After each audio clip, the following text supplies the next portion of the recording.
Good morning, all of you. My name is Nageshwar. Welcome back to my channel. I am jubilant, hoping that you all are fine. నిన్న మొన్నటి వీడియోలో మనం ఇంగ్లీష్ని ఎక్కడ మొదలు పెట్టాలి, ఎలా ప్రాక్టీస్ చేయాలి అన్ని విషయాలు చెప్పుకున్నాం. ఈ రోజు నుంచి ఈ వీడియో మేము ఇంగ్లీష్ మాట్లాడాలనుకునే వాళ్ళు ఎవరైనా సరే ఈ వీడియో ఊరికే చూసి వింటే ఏమీ రాదు. మాతో పాటు మీరు కూడా రిపీట్ చేయడం వల్ల ఇంగ్లీష్ మాట్లాడడం సులువుగా నేర్చుకోవచ్చు.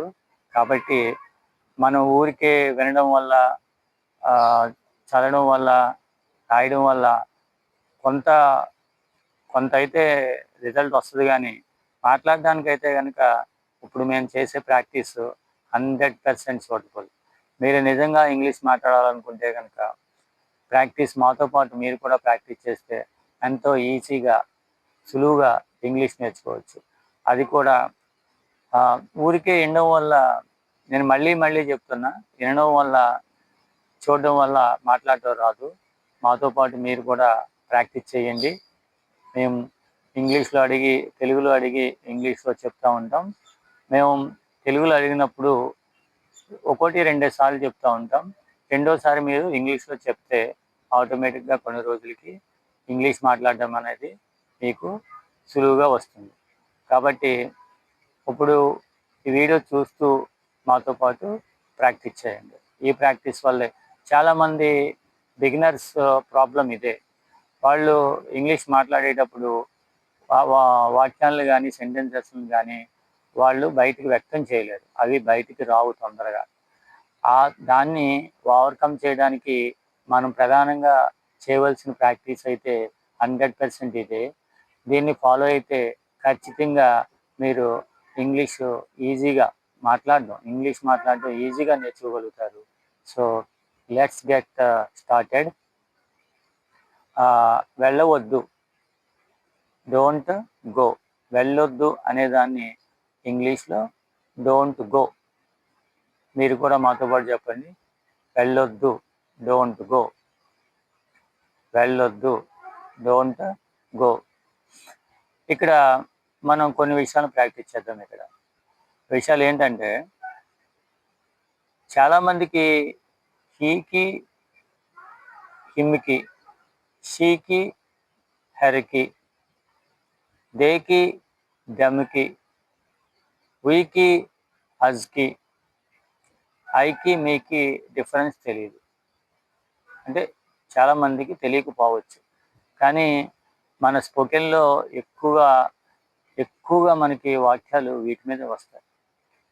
సరే, ఇప్పుడు హిమ్ అనే పదాలని హిమ్ అనే, హెర్ అని, దే అని, హజ్ అని, మీ అనే పదాలను మనం ప్రాక్టీస్ చేద్దాం. అవి ఎలా ఉపయోగించాలో ఇక్కడ మనం ప్రాక్టీస్ ద్వారా తెలుసుకుందాం. ఇవి స్పోకెన్లో చాలా ఎక్కువగా వస్తూ ఉంటాయి. ఇవి చాలా చిన్న విషయాలు అయినప్పటికీ చాలామందికి తెలియదు. హీని ఎక్కడ ఉపయోగించాలి, హిమ్ని ఎక్కడ ఉపయోగించాలి, హీ అంటే ఏంటి, హిమ్ అంటే ఏంటి, షీ అంటే ఏంటి, హెర్ అంటే ఏంటి, దే అంటే ఏంటి, దెమ్ అంటే ఏంటి అనే వాటి మధ్య డిఫరెన్స్ పెద్దగా తెలియదు. సో ఇప్పుడు ఈ వీడియోలో మనం వాటి గురించి క్లియర్గా అర్థం చేసుకోవడమే కాకుండా ప్రాక్టీస్ చేద్దాం. ఈ ప్రాక్టీస్లో ఇంకా ఈజీగా అర్థమవుతుంది. ఇంకో విషయం ఏంటంటే, మనం ఒక వాక్యాన్ని మామూలుగా అర్థం చేసుకున్నాం అనుకోండి, కొంచెమే అర్థమవుతుంది. దాన్ని ఒక్కసారి మనం మన డైలీ కాన్వర్జేషన్లో ఇంప్లిమెంట్ చేసామనుకోండి, 100% మనకి ఆ సెంటెన్స్ అర్థమవుతుంది. కాబట్టి మనం ఎంత ఎక్కువ వాక్యాలను మనం చదివేసాం, ఎన్ని స్టోరీస్ చదివేసాం, ఎన్ని బుక్స్ చదివేసాం, మన హైలీ క్వాలిఫైడ్ ఇది కాదు ఇక్కడ మెయిన్. మీకు తెలిసిన వాక్యాలని మీరు మీ డే టు డే లైఫ్లో ఉపయోగించుకోవడం అనేది ఇక్కడ ముఖ్యం. అంతేగాని నేను రోజు 1000 బుక్స్ చదువుతాను, నేను డిగ్రీ చేశాను, నేను MBA చేశాను, అలా రాదు. అలా కాదు. మీకు తెలిసిన ఇంగ్లీషు వాక్యాలు కానీ, ఇంగ్లీష్ పదాలు కానీ మీరు ఎప్పుడైతే డైలీ లైఫ్లో ఉపయోగించారో అప్పుడు మాత్రమే వస్తాయి. సో అంటే ఇంగ్లీషు మాట్లాడుతూ ఉంటే ఎవరికైనా వచ్చేస్తుంది. దానికి అది మాట్లాడడం అనేదే ఇంపార్టెంట్ అక్కడ. కానీ మనం బుక్స్, గ్రామరు స్టడీ అది మంచిదే. కానీ దానికన్నా ఎక్కువ మనకి తెలిసిన వాక్యాలని మనం డే టు డే లైఫ్లో ఇంప్లిమెంట్ చేయాలి. కమింగ్ టు ది పాయింట్, ఇప్పుడు మనం హిమ్ అనే పదాన్ని, హెర్ అనే పదాన్ని, దెమ్ అనే పదాన్ని, అజ్ అనే పదాన్ని, మీ అనే పదాన్ని సెంటెన్సెస్లో ఎలా ఉపయోగించవచ్చు, వీటిని ఎలా ఉపయోగించవచ్చు చూద్దాం. నన్ను పిలు, కాల్ మీ. నన్ను పిలువు అంటే ఏమంటాం? Call me. కాల్ మీ అని మీరు కూడా చెప్పాలి. Call me. వీడియో చూస్తున్న వాళ్ళు కూడా ప్రాక్టీస్ ఇలాగే చేయాలి. Call me. నేను చెప్పినప్పుడు కాల్ మీ. నన్ను పిలవద్దు చెప్పండి, కాల్ మీ. అతన్ని పిలవద్దు, కాల్ హిమ్. అతన్ని పిలవద్దు, కాల్ హిమ్. ఆమెని పిలవద్దు, కాల్ హెర్. ఆమెని పిలవద్దు, కాల్ హెర్. ఆమెను పిలవద్దు అంటే ఏమంటాం? Call her. మీరు కూడా మేము తెలుగులోనప్పుడు 2-3 సార్లు రిపీట్ చేస్తున్నాం కదా మీరు కూడా కనీసం ఒక్కసారి ఇలా రిపీట్ చేశారంటే ఆటోమేటిక్గా మీకు ఎలా వ్యక్తం చేయాలనేది సులువుగా నేర్చుకోగలుగుతాం. సో కాల్ దెమ్, వారిని పిలవద్దు, కాల్ దెమ్. వారిని పిలవద్దు, కాల్ దెమ్. వారిని పిలు, కాల్ దెమ్. వారిని పిలు, వారిని పిలవద్దు కాదు, వారిని పిలు, కాల్ దెమ్. వారిని పిలు, కాల్ దెమ్. మమ్మల్ని పిలు, కాల్ అజ్. మమ్మల్ని పిలు, కాల్ అజ్. మీరు కూడా చెప్పండి, మీరు కూడా రిపీట్ చేయండి. కాల్ అజ్, కాల్ అజ్. మమ్మల్ని పిలు, కాల్ అజ్. మమ్మల్ని పిలు, కాల్ అజ్. నన్ను అడుగు, ఆస్క్ మీ. నన్ను అడుగు, ఆస్క్ మీ. నన్ను అడుగు, ఆస్క్ మీ.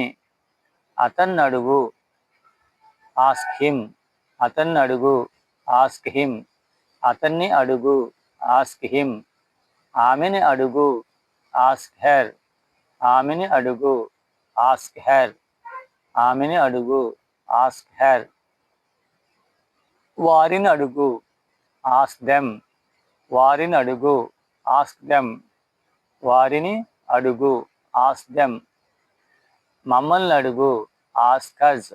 మమ్మల్ని అడుగు, ఆస్క్ అజ్. మమ్మల్ని అడుగు, ఆస్క్ అజ్. మమ్మల్ని అడుగు, ఆస్క్ అజ్. అతన్ని పంపు, సెండ్ హిమ్. అతన్ని పంపు, సెండ్ హిమ్. అతన్ని పంపు, సెండ్ హిమ్. ఆమెని పంపు, సెండ్ హెర్. ఆమెని పంపు, సెండ్ హెర్. వారిని పంపు, సెండ్ దెమ్. వారిని పంపు, సెండ్ దెమ్. వారిని పంపు, సెండ్ దెమ్.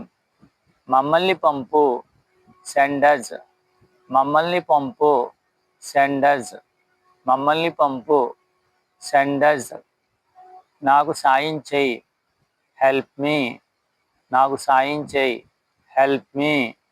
నాకు సాయం చేయి, హెల్ప్ మీ. అతనికి సాయం చేయి, హెల్ప్ హిమ్. అతనికి సాయం చేయి, హెల్ప్ హిమ్. అతనికి సాయం చేయి, హెల్ప్ హిమ్. ఆమెకి సాయం చేయి, హెల్ప్ హెర్. ఆమెకి సాయం చేయి, హెల్ప్ హెర్. ఆమెకి సాయం చేయి, హెల్ప్ హెర్. వారికి సాయం చేయి, హెల్ప్ దెమ్. వారికి సాయం చేయి, హెల్ప్ దెమ్. వారికి సాయం చేయి, హెల్ప్ దెమ్. మాకు సాయం చేయి, హెల్ప్ అజ్. మాకు సాయం చేయి, హెల్ప్ అజ్. మాకు సాయం చేయి, హెల్ప్ అజ్. ఇలా ప్రాక్టీస్ చేయాలి. మేము ఒక్కో పదాన్ని ఎందుకు మళ్ళీ మళ్ళీ రిపీట్ చేస్తున్నామంటే మీరు కూడా మాతో పాటు రిపీట్ చేస్తారని.